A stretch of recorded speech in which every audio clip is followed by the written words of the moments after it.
Si vous venez de l'extérieur de l'Union européenne ou de l'espace économique européen, la plupart des séjours de longue durée en Suède nécessitent un permis de séjour ou un permis de travail avant l'entrée sur le territoire. Vous devez présenter une offre d'emploi pour déposer une demande de permis de travail. Vous pouvez effectuer une demande en ligne auprès de l'Office suédois des migrations, Migrationsverket, ou auprès d'une ambassade suédoise si cela est nécessaire.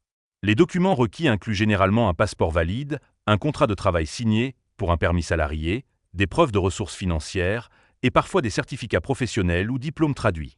2. Une fois arrivé en Suède avec un permis de séjour valide, vous devez vous enregistrer auprès de l'administration fiscale suédoise, Skatteverket, pour obtenir un numéro de personne, personnumé. Ce numéro est requis pour presque toutes les démarches administratives. Ouvrir un compte bancaire, signer un bail, accéder aux services de santé et percevoir des prestations. 3. Même si vous êtes citoyen de l'UE, vous devez vous enregistrer si vous comptez rester plus de 3 mois, ce qui vous donne des droits élargis au titre du droit de résidence. 4. Pour travailler en Suède, un ressortissant hors UE a généralement besoin d'un permis de travail valide. Votre futur employeur doit souvent soumettre des informations au Migrationsverket dans le cadre de votre demande de permis.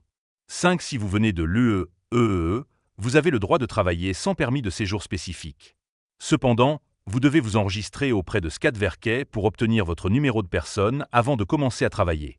6. Une fois que vous avez un permis de travail ou un droit de résidence, vous devez vous enregistrer auprès de l'administration fiscale pour pouvoir payer des impôts et obtenir une carte d'imposition.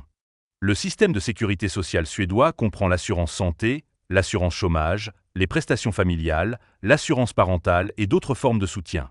Pour en bénéficier, vous devez être résident, avoir un numéro de personne et souvent un permis de séjour qui vous donne droit à ces prestations. 7. En Suède, les soins de santé publique sont largement accessibles via des centres de santé municipaux, Vårdcentral, et dans certains cas, des assurances complémentaires privées peuvent être utilisées. Les enfants de tous âges ont droit à l'éducation en Suède. L'enseignement préscolaire, Förskola, est disponible pour les plus jeunes, et l'école obligatoire commence à l'âge de 6 ans et dure 10 ans. L'accès à l'éducation est gratuit et garanti pour tous les résidents, même ceux titulaires d'un permis temporaire.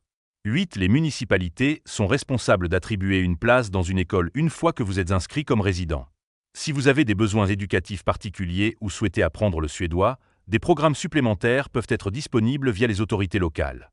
La Suède dispose d'un programme d'intégration appelé Etablerungsprogrammet, qui offre des cours d'orientation sociale couvrant la langue, la culture, les droits et obligations, l'emploi, la santé, le logement et d'autres aspects de la vie quotidienne.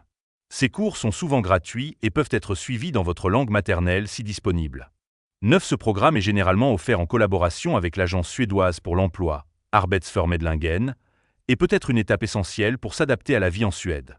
Trouver un logement en Suède peut être compétitif, surtout dans les grandes villes comme Stockholm, Göteborg ou Malmö. Il est conseillé de chercher tôt et de s'inscrire sur les listes d'attente des bailleurs ou d'utiliser des services municipaux pour trouver un logement abordable. 1. Le coût de la vie dépend de la région, des transports publics, de la nourriture et du logement. Préparez un budget avant votre arrivée pour estimer vos dépenses et explorer des options pour réduire les coûts, comme les cartes de transport ou les services communautaires. Une fois que vous commencez à travailler en Suède, vous devez vous inscrire auprès de l'agence fiscale, Skatteverket, pour obtenir une carte d'imposition.